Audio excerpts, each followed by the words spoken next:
Hello everyone, good morning.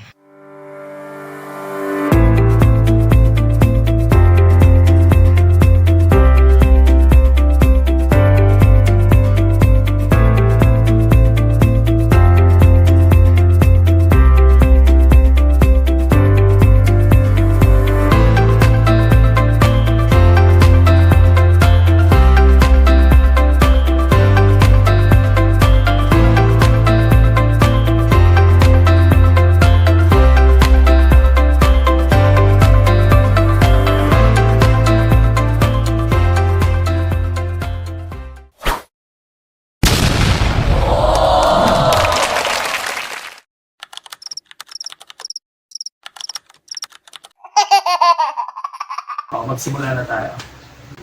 Okay, so may paray muna tayo sa Panginoon. Tapos magparay muna tayo sa Panginoon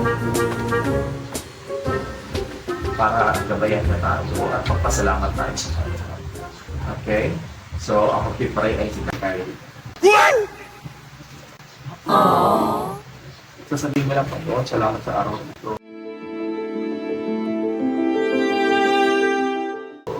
Patawarin niyo po ang aming mga kasalanan. Kaya niyo po kami sa aming gagawin. Paintas na mga panawa ang inyong pangalan. Niluluwalhati namin ang inyong pangalan. Salamat po. In His name, oh, dali. Sige na. Mag-pray. Okay? So, let's pray.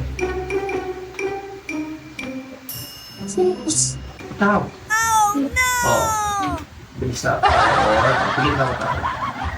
Kasi ito ba yung ang sa mga hindi? At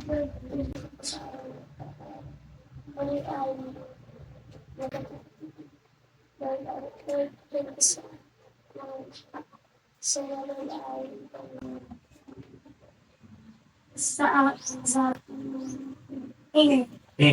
Pag nagsasalita ka, pasigaw. Pag nagpipray, di namin marinig. pag nabubulan siya pa. Oo. Turain mo yun. Pag siguro kami, nagpipray nga, ang narin nga. Nagsasalita ka, bumusigaw. Okay. So, sa aklat ng Mateo, chapter 18, verse 1 to 5, ito sabi. Nang sandaling iyon, lumapit kay Jesus ang mga alagad at nagtanong. Sino lumapit? Mga alagad. Ang mga alagad. Sino nilapitan? Ano ginawa nila? Nagtanong. Okay. So, sabi rito, sino po ang pinakadakila sa kaharian ng langit? Ano tinanong nila? Sino ang pinakadakila sa kaharian ng langit? So, pinakadakila. Tumawag si Jesus ng isang bata. So, laro pa. Alisin niya lang ang laro na yun. Tumawag si Jesus ng isang bata. Pinatayo sa gitna nila. So, sino tinawag ni Jesus? Bata. Isang bata. Ano ginawa ni Jesus sa bata? Pinatayo sa gitna nila. At sinabi, tandaan ninyo, kapag hindi kayo nagbago at naging katulad ng mga bata, hindi kayo makakapasok sa kaharian ng langit. Ano sabi? Ano? Hindi kayo nagbago. Pag di kayo nagbago, Katulad ng isang bata. Naging at Katulad ng isang katulad bata. ng isang bata, Hindi kayo hindi kayo makakapasok sa kaharian ng Diyos. sa kaharian ng langit. So, sino lang daw makakapasok sa kaharian ng langit? Mga bata. Mga katulad, mga parang katulad ng mga bata. Katulad ng mga bata. Eh, paano yung mga, katulad ng mga matatanda?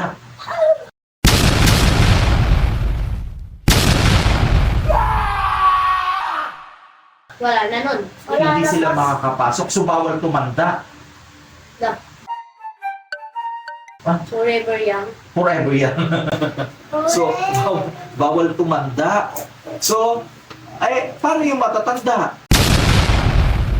Maging bata. Mag-isip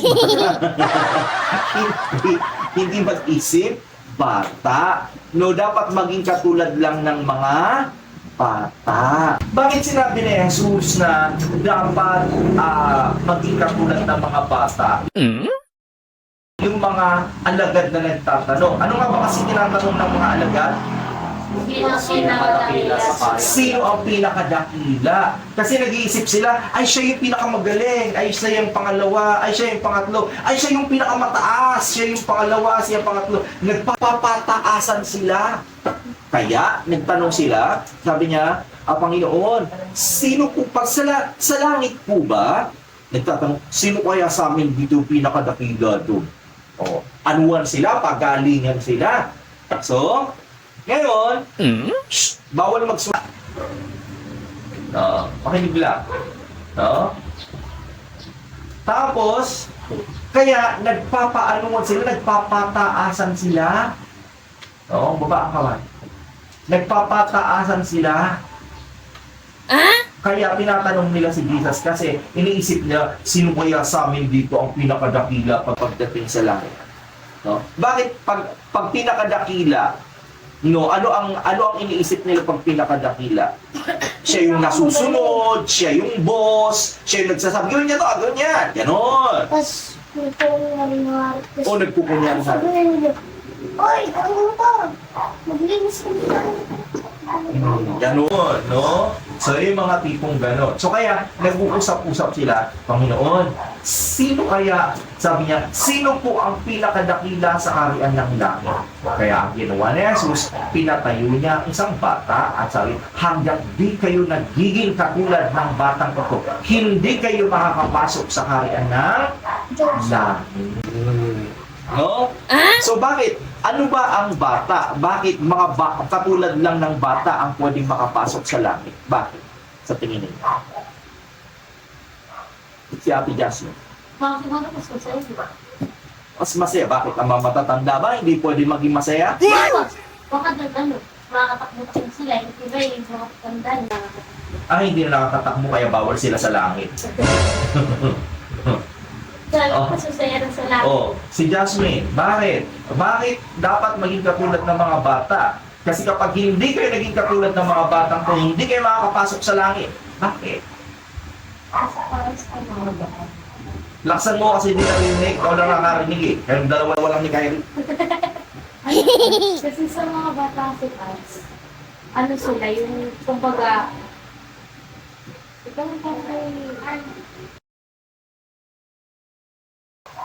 nagpasa muna ako. Di ko man, Si Kuya Matthew. Shh, upo na maayos. Bakit? Bakit lahat ng tao na hindi maging katulad ng mga bata, hindi makakapasok sa langit? Bakit? Kasi po yung mga bata, mabilis sila.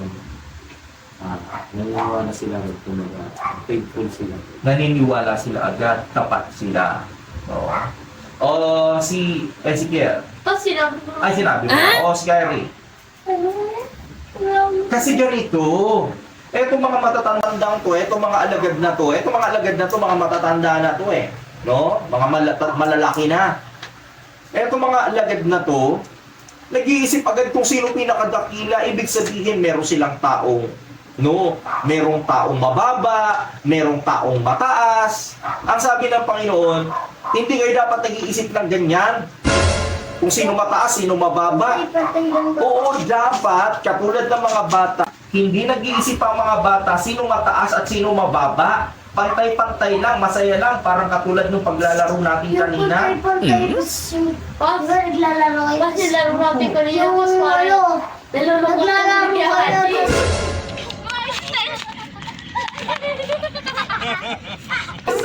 Tapos sino mataya? Tapos palit-palitan sila ng magiging. Oo, habol-habulan lang, masaya lang. Tapos kasi Tapos kami pas, nalungkot to. Sabay.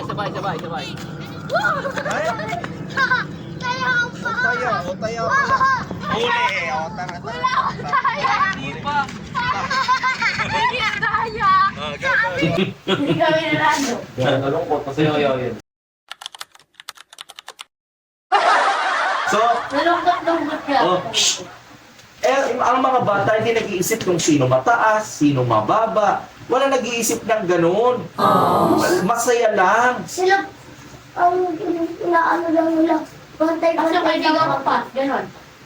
At Oo. doon sa Kaya ang sabi ng Panginoon Diyos, ang sino mang nagpapakababa na gaya ng batang ito ay siyang pinakadakila sa kaharian ng langit. Isa So, lang dapat katulad lang ng mga bata. So, sino yung mga pinakadakila sa kaharian ng langit? Lahat ng mga bata, lahat ng mga taong katulad ng mga bata. Mapagpakong bata.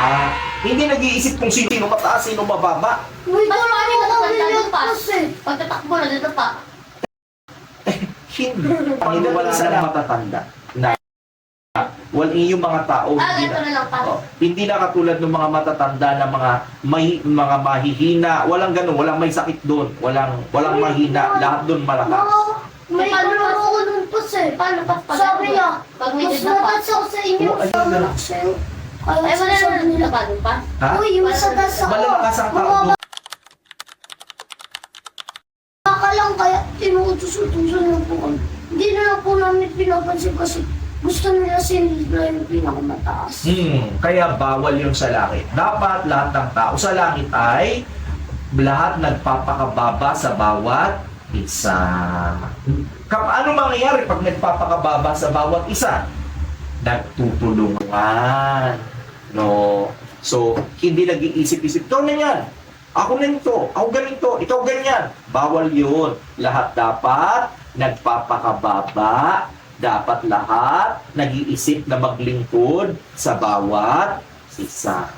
Nagkaintindihan. O, walang mataas. Kaya yung mga taong mapagmataas, bawal sa langit yun. Sabi niya, hanggat di kayo nagiging katulad ng mga batang to, hindi kayo makakapasok sa langit. Kasi pag may mataas, magsisimula na yung inggit, away, no? Kasi may mga ego na. Nakikita ko kasi hindi naman niya kasalanan na napupunta sa bahay yung isa yung tubig niya kasi. Ay nga, pas yung may pagano, tapos Alulun. pumupunta rin sa bahay niya, tapos nagkakapikuran sila kasi yung isa naman kahit hindi naman bumaba sa harapan niya, diretso naman sa iyo. Nagpapakamata siya, kaya inuutosan niya linisin. Kaya bawal yun sa langit. Tandaan nyo ha, bawal yun. Paras ka naman pas. Kaya di pa yung mga din may pas Na, na bata. hindi. Ibig sabihin, kahit gaano katanda, dapat ang ugali mo, ang isip mo ay katulad ng isang batang hindi nag-iisip kung sino ang mataas o sino ang Paano pas mababa. kung ano? Diba, nasa yung papas ko. Inasan siya, isip bata daw. Sa lihim. Iba ang isip bata. Ang isip bata, ang mga isip bata ay hindi makakapasok sa langit. Eh kasi tanda-tanda na isip bata. Ibig sabihin, yung mga malilit na bagay, ano ang isip bata? Ay, pas! Halimbawa, ano ang isip bata? Yung, di ba, pas, yung may kaibigan ka na nakabili ng laruan, tas nakita ng isip bata, nainggit siya, tas binugbog niya, tas kinuha niya na yung laruan. Tas kasi Oo. nainggit siya kasi isip bata, gusto niya na din yung katulad dun sa mga bata. Oo. Parang iniisip niya pas na, uy, pwedeng akin yun, oh. Bata naman ako eh. Tas kukunin niya na yung plus. Opo. Ang isip bata, maliliit na bagay lang, away-away na. Di ba? Halimbawa, kinuha lang yun. Tapos napito siya, boom, yun na agad. Uy, ako yun. Sukbok na agad. Ako yun Ito pas. kasi, Tutok ko yan. Uy, isip bata. Pas pag mabalik siya pas. Bawal hawakan niya laruan. So, ganun ang isip bata. Halimbawa, konting bagay lang, away na. Ay, isip bata yun. Tas mas may inumin ka ganyang kalibas na makit kasi nilagyan mo ng maraming isip. Naingit yung isip bata, tas bibog ka kasi. Gusto Tama lang po. yun. Tas yung may inumin ka para mandod, tas kinuha niya na rin kasi daw sabi na, hey, Diyos, thank you. Eh, malay mo yun. Diyos ko. Umalis na sila. Tapos, di ba, may soft drinks. binigyan ng bawat isa. Ngayon yung batang isa, no, kulang ng kaunti. Umiyak na agad. Bakit umiyak? Kulang, hindi pantay. Ganon ang mga isip. Bata. Dapat hindi ganoon. Umuututod daw tapos kahit di na sila mabigyan, at least yung anak nila mayroong ganun. Tama. Dapat matatandang mag-isip, pero katulad ng mga bata na hindi rin nag-iisip kung sino ang mataas at sino ang mababa. Dapat lahat ng tao ay pantay-pantay at dapat ay naglilingkuran sa bawat isa. Intindihan. Oh. So, ganoon. So, sino daw ang makakapasok lang sa langit? Bata. Mga bata. Ay, Ayun, mga bata at saka Hindi. mga tulad ng bata. Katulad ng mga... hindi mga bata. Katulad ng mga bata. Katulad ng mga bata na ano? Ano? na hindi nag-iisip na kung sino ba mababa. Mapagpakumbaba. Baba. Sino makakapasok sa langit? Mga katulad ng bata. Na? Hindi nag-iisip lang sino mataas at mababa. Dahil sila ay Nagpapakumbaba. mapagpakumbaba. So, yun lang ang makakapasok sa langit. Paano pas kung isip bata siya? Ang isip bata- Kung paano kung bata pa siya pas, nag-iisip niya siya kasi mas mataas sa mga kaibigan niya. Kailangan na niyang turuan na hindi ganon kasi bawal yun sa Paano langit. pas kung tinuro kasi hindi na kanya? Ay, paputang ibigyan niya. Ayaw niya. Dapat masunurin sa Panginoong Jesus.